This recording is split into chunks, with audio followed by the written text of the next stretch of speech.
How's it going, everyone? My name is Nick. I am the creator and the lead designer of the currently unreleased sci-fi meets fantasy TTRPG called Antique Worlds. This is a GM's retrospective where I go over my very first campaign I ever ran as a GM and point out all my stupid flaws and mistakes and how I can grow from them going forward from here. This is session 3. Let's go ahead and get started, shall we? So our party, or my party, our party, is now on the train and they're just chugging along, leaving Awa, putting as many miles away from there as they can in order to get to Hyperion as fast as possible. But, you know, it's my job to make sure things get in the way. And we're going to have our first true boss battle. So, like I made mention multiple times, and then I've really tried to impress upon the players, is that the world has mutated since the fracture event. So as they make it out of Pike territory and they're in the desert now, back in that DMZ zone. And springing forth from the sands are these giant sand dragons. Now, if anyone has ever played the masterpiece of a PS3 classic called Lost Planet 2, you're going to know exactly how this combat encounter goes. In that game, there is a level where you are on a train and every one of the cargo ports have these explosive canisters and you're being chased by this giant monster and it's knocking off train cars left and right. And if you time it just right, you can shoot these explosive canisters to do damage to the monster. I took that level and I put it as the boss level, as the boss encounter with my players. There's these three giant sand dragons that are trying to destroy the train. They're traveling through their territory essentially. I designed it to where both the ranged and the melee characters had plenty to do. So like the melee based characters had to release the barrels with a strength check, and then the ranged characters had to blow up the barrels with a range check. And then on top of that, just to make sure, because there's 7 players, everyone has something to do. Similar to how in Cloverfield those small monsters would jump off of the actual monster. The same thing with these dragons. They were covered in these small, so much smaller, like dog-sized monsters. They all flew or jumped onto the train. So now there were small mini monsters that everyone could fight as well. So I tried to design it to where everyone, it didn't matter if you're ranged or if you're a melee, I tried to design it so that everyone could take part of this battle. And honestly, my players did a really good job with this battle. They worked well together, they handled everything. There was really no hiccups. I felt it like it was a fun battle, and the feedback I got was that it was a fun battle. So, all in all, it was successful. But there was one thing we have to talk about in regards to that, and that's Amicia. When it comes to the TTRPG sphere on Reddit and YouTube, you know there's tons and tons. Probably the most popular thing is the horror stories that happen in TTRPGs. One of the most famous types of horror stories is the DMNPC or the self-insert. And I tried really hard to make sure that Amicia was not a DNPC or a self-insert. I planned, so when from the moment I designed her, I planned on making sure that she was to be the only time she would come into play was when the party interacted with her. So when they had questions, she wouldn't solve any of the issues for them. They would only use her knowledge would only be present when the party wanted to use her. I wanted her, even though she was an NPC, I wanted her to be a tool. The same way a character uses a sword to do damage, I wanted her to be a tool like that. And then in combat, I try to make sure her turn was never longer than 30 seconds. I rolled dice, saw if I hit, and if I hit, how much damage it was, and then I moved on. I didn't wax poetic about how the attack she made was the greatest thing since sliced bread, and there's been no warrior like her since, nor will there ever be a warrior like her. I tried to make sure roll good, damage, yes, or roll, miss, okay, next player. Like I tried to keep it as streamlined as possible. So all that to say, the players still did not like her after the combat. And what I should have done in that moment is when I knew that they weren't a fan of having NPC, or sorry, when I knew they weren't a fan of having Amicia being as part of the party like that, I should have sat down and just ask them why. Like, what about my portrayal of her did you dislike? Instead, what I did was just I decided as soon as I can, I'm dumping her because parties made it clear they don't like her being in the group, which is fine. It's all about preference. I don't think my party did anything wrong. I don't think it was there was nothing on their end. The only thing I could have done, like I said, the only thing I could have done differently is just sit them down and ask them what's going on. But it wasn't a big deal. It wasn't a campaign ender. It wasn't an issue if they didn't like her. So that's why I just chose to drop it. Just I would kick her out as soon as possible. So that was the only thing that I think it was just more my players, my party, is that they just did not like having an NPC with them. And I think that was just them rather more so than anything I did wrong. But it was a good learning experience because I haven't really done an NPC that joins them like that since all my campaigns, mini campaigns, and one shots. NPCs, you meet them and they don't join you, they don't go with you. But again, that's more my party rather than a rule in TTRPGs. You just got to know your party, and if they don't like something, talk to them about it or change it. So eventually, the train tracks end, and the railroad, their ride comes to an end, and they have to get off. They make it through the DMZ zone, and they actually make it into the Mayan territory. They're dropped off and they continue their journey, and eventually they reach this forest. And they have to enter and travel through this forest in order to get past it and reach Hyperion. So right now they're not super, super far from Hyperion, but this forest is in the way. So as they travel through this forest, what they notice is that this forest it's almost like ever changing. It's constantly changing, and they're not really making progress through the forest. They're actually getting more and more lost in the forest, and they don't really know why. And as they travel, they meet someone who went by the name of Mr. Toshio. Now, Mr. Toshio was a traveling salesman. And I quickly found out he was an NPC that was either loved or hated. And I think most of the players hated him because he was meant to not be trusted, not as in like he's dangerous, but he was meant to be not trusted in the sense of he says some crazy stuff and what's truth and what's lie. Can you trust anything that this man has said? So before we kind of jump into the encounter with him, by this point, Sloane has read the letter that was written in blood to her father by Anji. And only she is aware of what this letter says. No one else in the party does. And I don't remember the exact vocabulary, but in written in blood, this letter says the sixth is real. And that's it. It's signed Anji. So that's all it says. So Sloane has no idea what this means.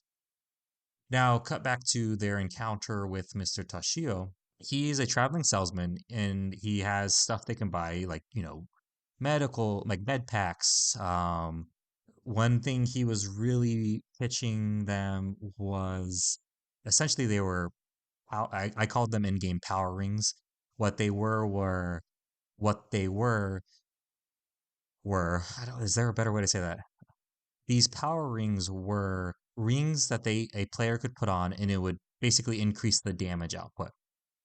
Now, everyone is incredibly sus of these rings, and they did not trust Mr. Tashio. They did not trust the rings. So I got it was either Terra sorry, it was either Tara or it was Charlie. I got one of them to try the ring on to see if it would work. So let's just say it was Charlie. Charlie puts the ring on, does an attack, and she gets the boost the ring would be promised. So she's like, "Oh, this works." So she buys one of the rings, and then Tara, she does the same thing. She puts it on, tests it, she sees it works, and then she buys a ring. And then finally, they I only had a limited number of rings, and they got weaker and weaker as they were bought. Parallax buys one of the rings, puts it on, and then sees that it works. As they're talking with Mr. Tishio, something comes up where they're asking, so they basically ask him like how big is the territory that he services and sells to? And he makes an offhand comment about how he sells to all six continents. And everyone's like, there's five consonants, not six, you crackhead. What are you talking about? And he's like, I mean, if that's what you think. So this immediately raises red flags in Sloane's character because she has a letter written in blood that says the six is real. He doesn't know what that means. She doesn't know if Mr. Toshio is crazy. She can't reveal to the others about this letter because she doesn't know if she can trust them. So she proceeds to try and interrogate Mr. Toshio. He starts to get weirded out by her and tries to leave. And then Sloane, he takes out rope that she's carrying in her inventory and proceeds to hogtie Mr. Toshio. And the rest of the party, they don't necessarily help her, but they also don't stop her. And what's funny is the player character who play or the player who plays Sloane. Every campaign, every mini campaign, every one shot, she makes it a goal of hers to always have some sort of rope because she never knows when she's gonna have to tie someone up. He ties up Mr. Toshio, and then she starts interrogating him in regards to like the claims that there are six continents, and he gives her a little information. He kind of talks about the people that are there, but he doesn't have the enough information to what they're looking for. The player characters were trying to get him to reveal the exact longitude, latitude of the sixth continent, and it wasn't something that was within his character to be able to tell them.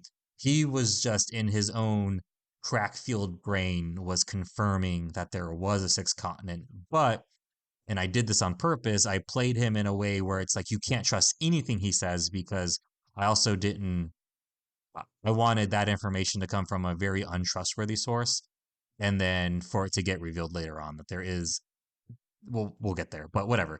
So they're still in this moment of like, do we trust him? Is this accurate? We don't know. This guy's crazy. Eventually, they untie him and then they let him go, and he runs off into the forest. And then again, like I said, the forest is always changing. They can't get their bearings. They don't know where they're going. They're very lost. And eventually, they encounter what could be described as mushroom people. There are these giant, like 8 foot, like roided out mushroom men. They have no face. It's just like the center of their body where they're like this that white stem or stalk is like this monstrous, like cavernous mouth, and they don't speak English or basic or standard or whatever you want to say the language was. So they surround the players and basically force them to go with them. And oddly enough, my players didn't try and fight them. I don't know why. I can't remember what about it where they're just like, let's see. I think maybe it was because they were lost. So they're like, let's see where they take us. So they take the party to this area that has this massive, beautiful, ancient tree that's been formed into this throne. And sitting on it is a woman who's a cross between poison ivy and a mushroom fairy.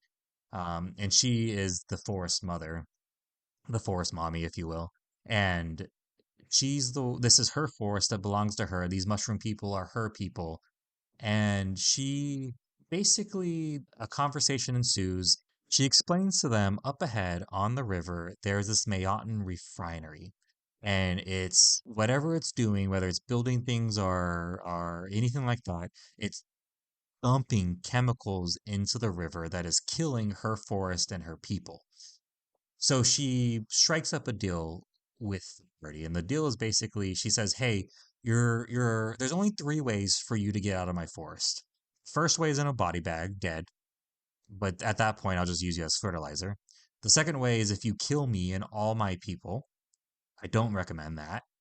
And then the third way is if you go and blow up that refinery and save my land, my people, I will make sure you get out of the forest." The party talks about it and they say, "Hey, we like nature too. We'll go destroy that refinery for you."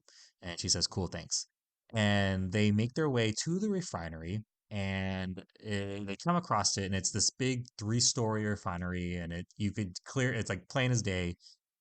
It's just dumping toxic chemicals into the water. So I kind of laid it out that on top of the refinery was like some machine guns and some soldiers, and then the front had some guards as well.